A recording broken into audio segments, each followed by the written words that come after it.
Hello there, my lovely darklings. It's your fave witch, Jamila Anahata, back with another video. And today we're going to be talking about how to use your intuition, how to utilize it, what it looks like, what it feels like, and how to trust it. Because realistically, a lot of us don't trust it these days, especially since we've been conditioned to trust our government, our authorities, our peers, our guardians, parents, everyone else but ourselves. So let's get right straight into the video. So I would say when it comes to trusting your intuition and using your intuition, utilizing it, there are probably three main things in order to tap into it and allow yourself to listen.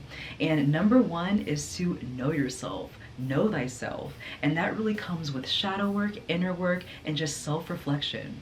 So the more you understand who you are at your core being, in your spirit, in your soul, who are you deeply and truly? Your likes, your dislikes, your interests, your passions, what makes you feel joyful and light up inside, what makes you feel triggered and angry, what happened in your past that made you be the person you are today.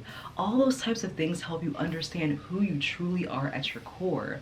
And because of that, you'll be able to listen more intently. You'll be able to understand when a thought or a feeling comes out of fear, love, or anything in between. So yes, in order to understand what your intuition is or what it's trying to tell you, you have to know what makes you tick, what brings you joy, and just what you envision for your life, because no one else can tell you that but you. And what the point of my channel always is to reflect. Look at yourself in the mirror. Pay attention to your darkness and transmute it to your liking. Transmute it to be the person you want to be. And your intuition is going to be so much more clearer when you are truly understanding of who you are. And I would say that number two, when it comes to utilizing your intuition, is to trust yourself. So now that you know yourself and you do a lot of your inner work, which is a lifelong process, you're going to trust yourself. You're going to trust that your feelings are not only just valid, but that it comes from a very valid place. You're going to trust that your internal guidance, your internal compass is leading you on the right path.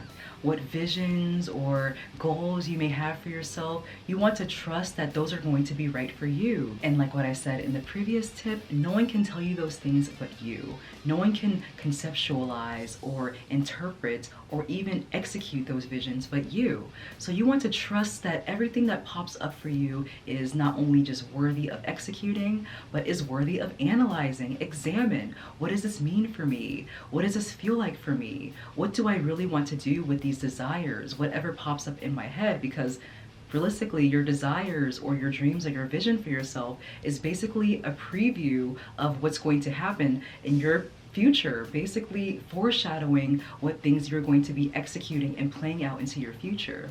So trust that those things are going to be right for you, especially when you are feeling it. Obviously, we know what feels right or wrong for us, what aligns with us. So trust yourself enough to know that what your visions, your goals for yourself, what brings you joy, aligns with you in your path so you can play them out in your future. And honestly, that basically brings me to my third point, is to pay attention to how you feel. And that comes along with, once again, doing your inner work and your shadow work, with trusting what you feel and trusting your visions, your goals, everything that aligns with you.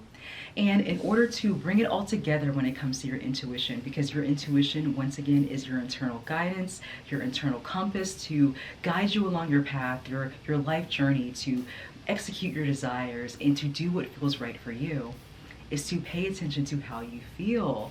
And that comes along with being a clear vessel, making sure that you are being present, conscious, aware, and mindful of all the thoughts, beliefs, and emotions that flow through you. Instead of suppressing them and shoving them deep down for them to just inevitably come back to haunt you, allow yourself to pay attention to how you feel, whether it is uncomfortable or pleasant. It doesn't matter. Emotions come and go. They flow, they dissipate, they are fleeting, so allow them to come through you.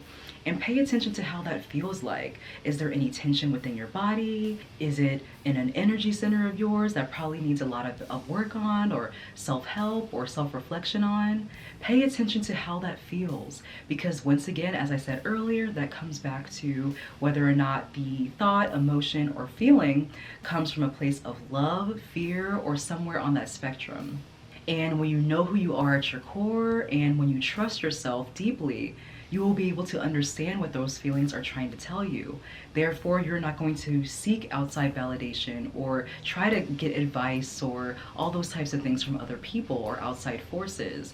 You're going to be able to know what your next step will be, what your next course of action will be, or even just allowing it to come to you. Whatever that may be, you're going to know what your next step will be.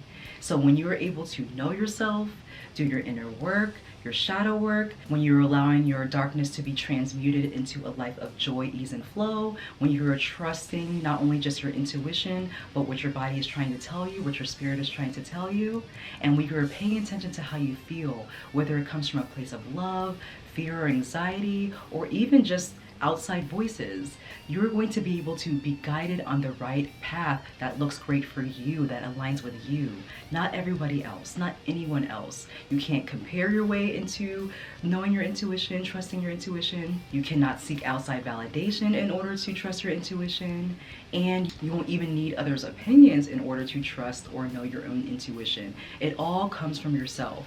So listen intently, feel, envision, write it down. Whatever you feel guided to do, whatever aligns with you, follow it unapologetically. Because once again, nobody can give you that but you. It is a natural gift that we all possess, that we must listen very, very closely, intimately, and intently in order for us to be guided on the right path.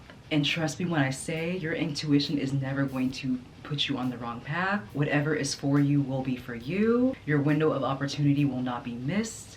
What is for you will always be for you. It'll always be your time. Your time to shine will be whenever it will be. So just make sure that you are listening to what aligns with you the most. So that was pretty quick. We've now reached the end of this video. Let me know, do you know how to use your intuition very wisely? Do you have any tips that I probably have missed? Let me know down in the comments below, and be sure to give this video a like, subscribe for more content, and follow me on Instagram at the Soulful Veganista. Thank you so much for watching. Much love, and until next time, my lovely darklings. Bye-bye.